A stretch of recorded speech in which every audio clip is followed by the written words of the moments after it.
Now the second step, अब हमारा second step है सिलेक्टिव रीअब्जॉर्प्शन। सिलेक्टिव रीअब्जॉर्प्शन, तो पहले मैं आपको इंफॉर्मेशन दे दूं फिल्ट्रेट के बारे में। जब अल्ट्रा फिल्ट्रेशन हुआ और फिल्ट्रेट तैयार हो गया तो उसमें ग्लूकोज है, सुक्रोज है, फ्रुक्टोज है, अमाइनो एसिड है,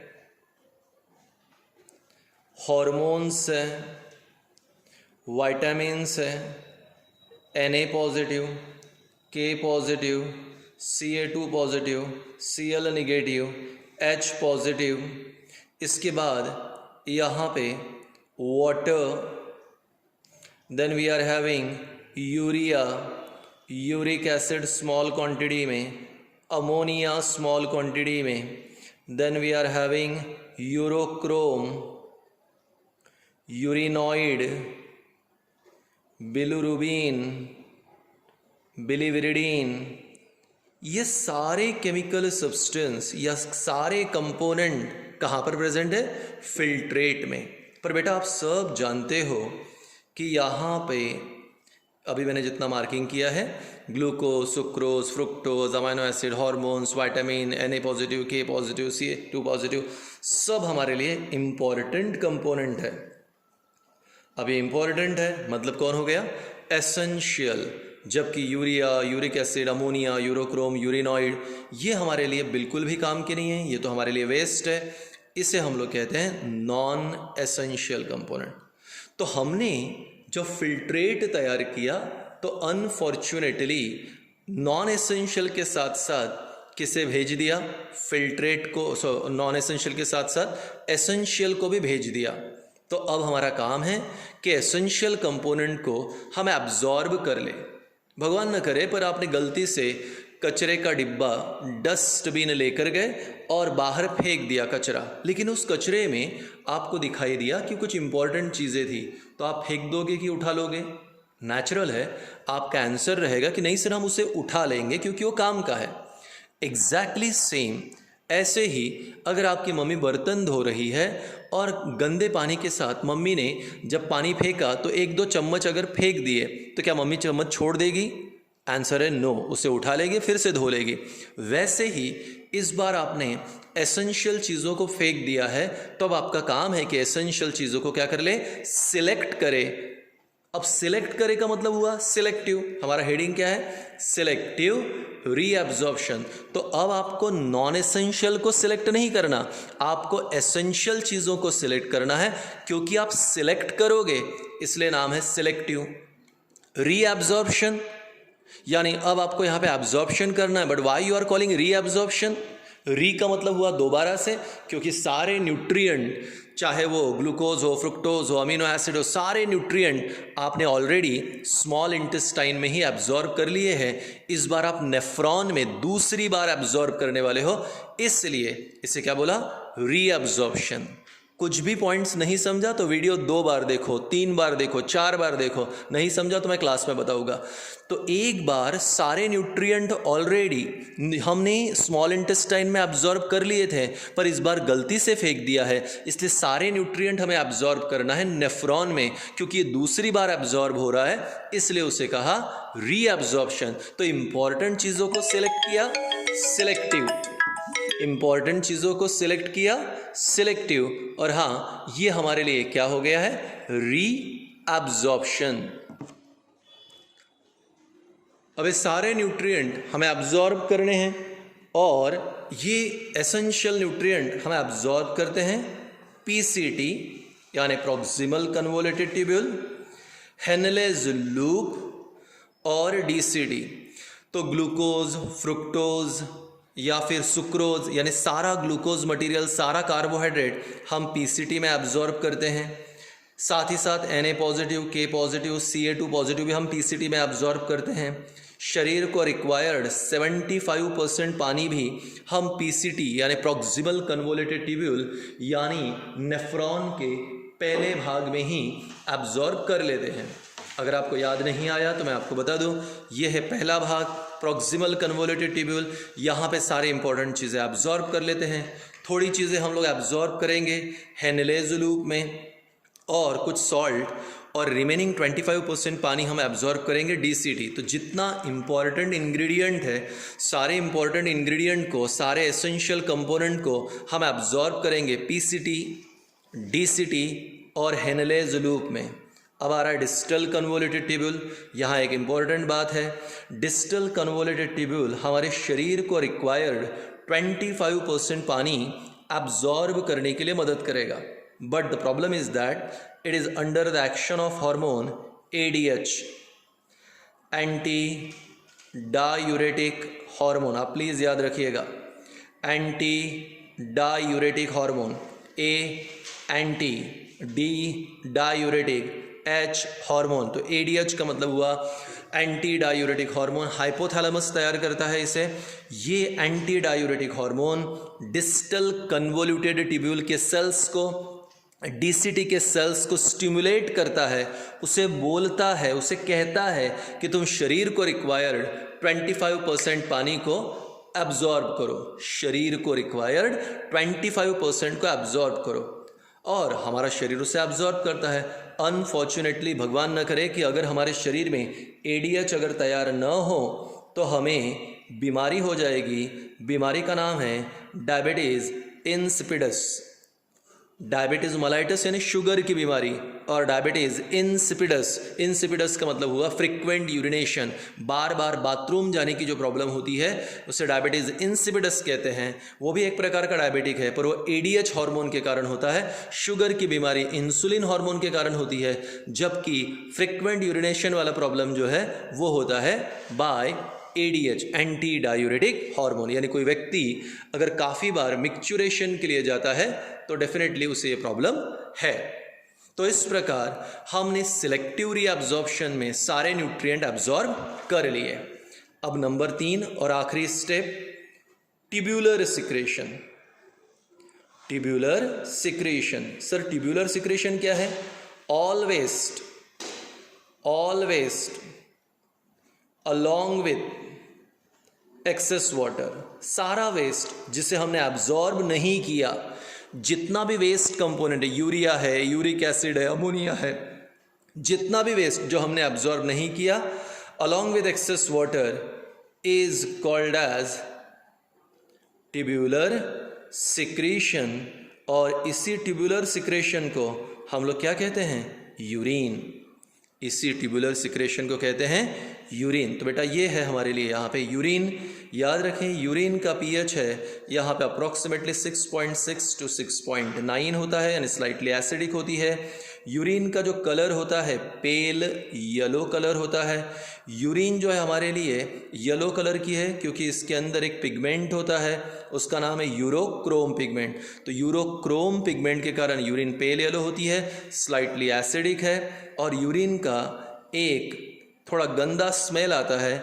वो गंदा स्मेल जो है यूरिनॉइड पिगमेंट के कारण होता है। तो यूरिनॉइड पिगमेंट के कारण यूरिन का एक कैरेक्टरिस्टिक स्मेल है। तो अब मैंने कहा था ट्यूब्यूलर सिक्रेशन, तो जितना भी वेस्ट है जो PCT, DCT और हेनलेज लूप में एब्जॉर्ब नहीं हुआ along with excess of water, all this waste along with water is tubular secretion, which is nothing but urine. Urine का pH 6.6 to 6.9, pale yellow colour urochrome के कारण, यूरिनॉइड pigment के कारण एक कैरेक्टरिस्टिक स्मेल। तो ये था हमारे लिए heading mechanism of urine formation. कितने हेडिंग में देखा? 3 हेडिंग में। पहला अल्ट्रा फिल्ट्रेशन, जहाँ पे हम लोगों ने ग्लोमेरुलस में प्लाज्मा को फिल्टर कर लिया। फिल्टर्ड प्लाज्मा को हमने कहा था फिल्ट्रेट।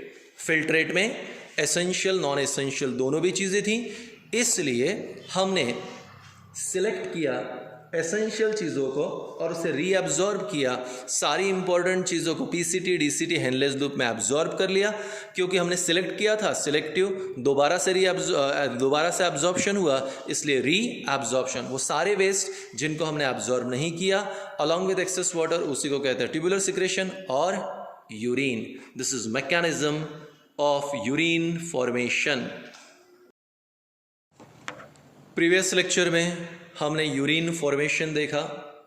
रिसेंटली आप जानते हो कि जैसे ही कोरोना चल रहा है और रिसेंटली आपने देखा होगा कई सारे ऐसे बेवकूफ़ लोग थे जिन्होंने कहा, यह दावा किया था कि गोमूत्र पीने से कोरोना का इलाज होता है, गोमूत्र पीने से कोरोना नहीं होगा। तो याद रखे बेटा, यूरिन वेस्ट है।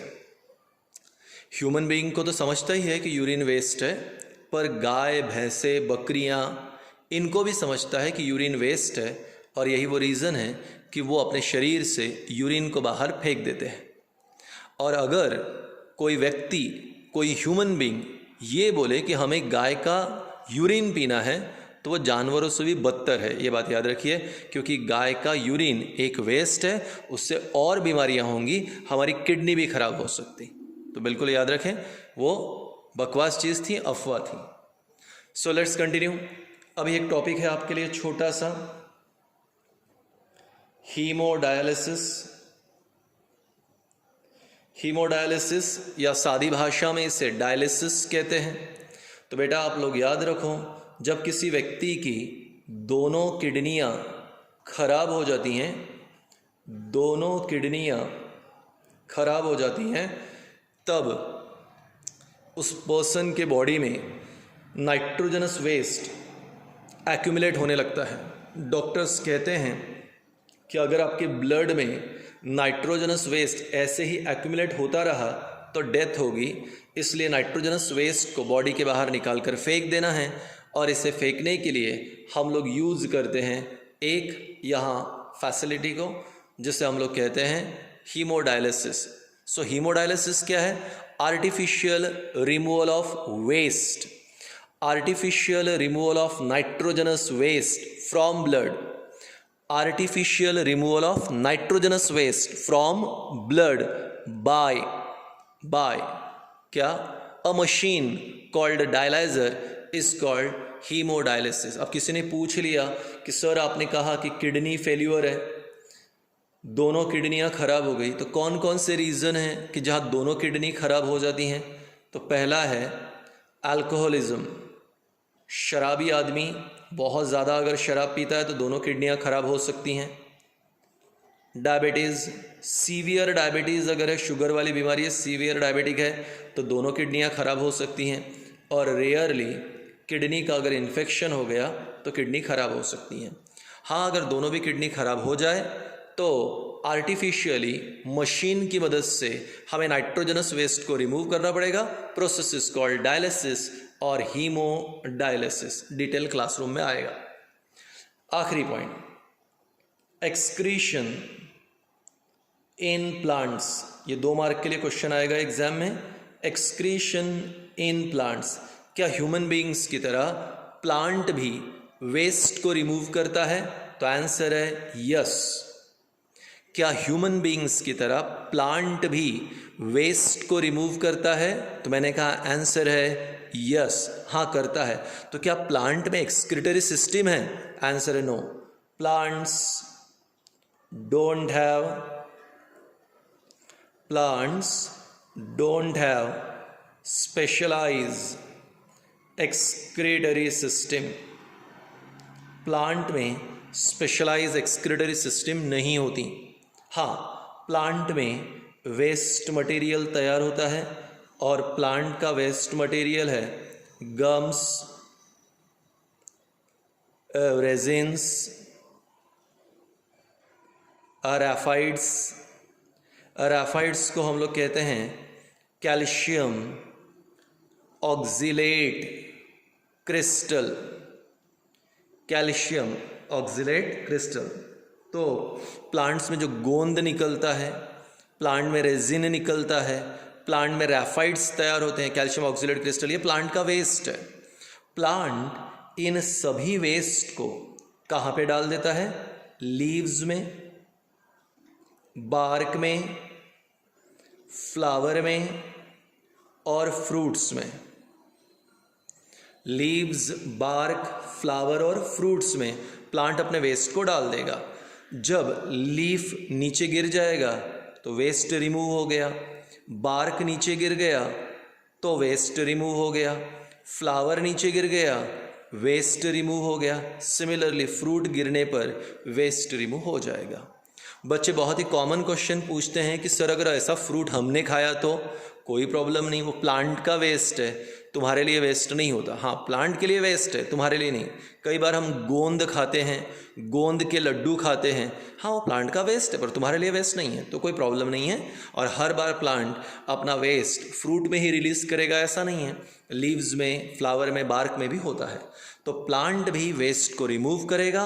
प्लांट में भी एक्सक्रीशन होता है, हाँ एक्सक्रीटरी सिस्टम होती नहीं है, हाँ वहाँ सेल वेस्ट तैयार करते हैं in the form of gums, resins और ग्रेफाइट। सारे वेस्ट को कहाँ छोड़ देंगे वो, लीव्स, बार्क, फ्लावर, फ्रूट। जब ये हटेंगे प्लांट से, गिरेंगे प्लांट से, तो वेस्ट भी रिमूव हो जाएगा। इस प्रकार यहाँ पे हमारे लिए एक्सक्रीटरी सिस्टम हो गया। Excretory system in man, excretion का definition, excretory system in man, बाद में एलएस ऑफ किडनी, उसके बाद नेफ्रॉन, यूरिन फॉर्मेशन मैकेनिज्म, उसके बाद हीमोडायलिसिस छोटा और एक्सक्रीशन इन प्लांट। ये था एक्सक्रीटरी सिस्टम कंप्लीट।